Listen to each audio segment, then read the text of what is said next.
নমস্কার বন্ধুরা, রাখিস ফুড হাবের আরও একটা নতুন ভিডিওতে আপনাদের সবাইকে ওয়েলকাম।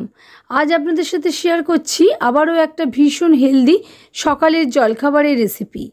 আটা ময়দা ছাড়া নামমাত্র তেলে বানিয়ে দেখাবো শীতের টাটকা শাকসবজি দিয়ে ভরপুর পালং শাকের র্যাপ। বাচ্চা থেকে বড় সকলেরই এই রেসিপিটা ভীষণই ভালো লাগবে। তাহলে চলুন আর দেরি না করে দেখে নেওয়া যাক আজকের ভিডিও। এর জন্য দেখুন, প্রথমে একটা ছোট বাঁধাকপির 1/4 অংশ আমি নিয়েছি। এটাকে ধুয়ে নিয়ে ছুরির সাহায্যে লম্বা লম্বা স্ট্রিপসে কেটে নিচ্ছি। এইরকমভাবে কেটে নিলে দেখতে ভালো লাগে। আপনারা চাইলে ফাইন করে কুচিও করে নিতে পারেন।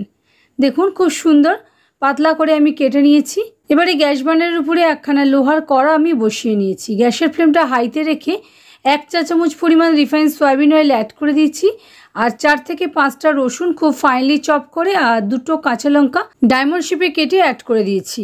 এবারে বাঁধাকপি আর গাজরটাও অ্যাড করে দিয়েছি। দেখুন, গাজরটা খুব পাতলা করে আমি স্ট্রিপসেই কেটে নিয়েছি।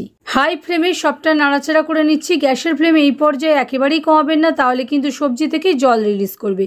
একটা ছোট টমেটো আমি স্লাইস করে কেটে নিয়েছি, সঙ্গে অর্ধেক ক্যাপসিকাম আর একটা মিডিয়াম সাইজের পেঁয়াজ, সেটাও স্লাইস করে কেটে নিয়েছি। সব কিছু একসঙ্গে হাই ফ্লেমে নাড়াচাড়া করে নিচ্ছি 2 থেকে 3 মিনিট পর্যন্ত।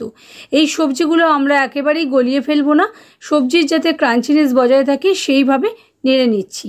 এটাকে সিজন করার জন্য 1/4 চামচ মতো গোলমরিচ গুঁড়ো আর 1/2 চামচ পরিমাণ নুন অ্যাড করে দিয়েছি। দিয়ে হাই ফ্লেমে সবটা নেড়ে চেড়ে মিশিয়ে নিয়েছি। এবারে এটাকে সাইডে সরিয়ে একটা থালার মধ্যে ঢেলে রেখে দিচ্ছি। দেখুন, 1 বান্ডিল পালং শাকের শুধু পাতাগুলো আমি ভালো করে ধুয়ে নিয়েছি। সেটাকে জল ঝরিয়ে গ্রাইন্ডিং জারের মধ্যে অ্যাড করে দিয়েছি, সঙ্গে 2টো কাঁচা লঙ্কাও দিয়ে দিয়েছি। দিয়ে ভালো করে স্মুথ করে ঘুরিয়ে নিয়েছি। এখানে কিন্তু কোনো জলের ব্যবহার করা যাবে না। এরপরে 3 টেবিল চামচ পরিমাণ বেসন আর 2টো মুরগির ডিম ফাটিয়ে অ্যাড করে দিয়েছি। কোনো রকম জল ছাড়াই এটার একটা স্মুথ পেস্ট বানিয়ে নিয়েছি।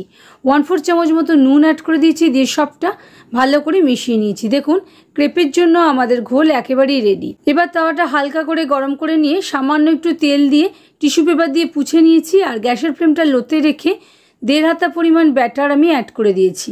দিয়ে ভালো করে ঘুরিয়ে নিয়েছি।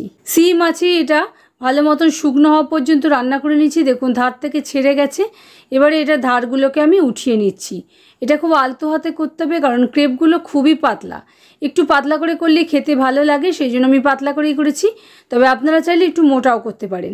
দেখুন, আবারও অপর পিঠটা উল্টে দিয়ে সেদিকটাও একটুখানি সেঁকে নিচ্ছি।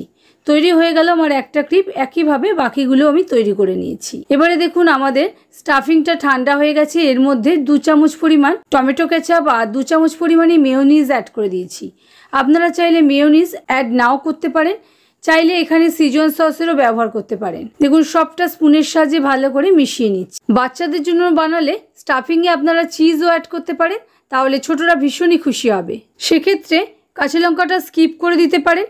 আর যদি ভেজিটেরিয়ান হন, সেক্ষেত্রে ক্রেপ বানানোর সময় গ্রাইন্ডিং জারে মুরগির ডিমের পরিবর্তে আপনারা টোফু বা পনিরের ব্যবহারও করতে পারেন। ক্রেপ বানানোর সময় যে দিকটা ওপরে ছিল সেই ওপরের দিকেই আমি স্টাফিংটা অ্যাড করছি। দেখুন, পুরোটা জুড়ে স্টাফিং অ্যাড করবো না, মাঝের পোর্শনে অ্যাড করতে হবে, কারণ আমাদের এটাকে র্যাপ করতে হবে। দুধার থেকে এরকমভাবে জড়িয়ে নিয়েছি, নিয়ে খুব চেপে ফোল্ড করতে হবে।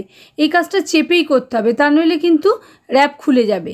এরকম চেপে ভালো করে ফোল্ড করে নিয়েছি আর ছুরির সাহায্যে কেটেও নিচ্ছি। তাহলে দেখতেই পেলেন বন্ধুরা, কত সহজে আজকে তৈরি হয়ে গেল পালং শাকের র্যাপ। এই র্যাপ চাইলে ছোটদের স্কুলের টিফিন বক্সেও প্যাক করে দিতে পারেন। বাড়িতে একবার রেসিপিটা অবশ্যই ট্রাই করবেন, আর কেমন লেগেছে আমাকে কমেন্টে জানাতে একেবারেই ভুলবেন না।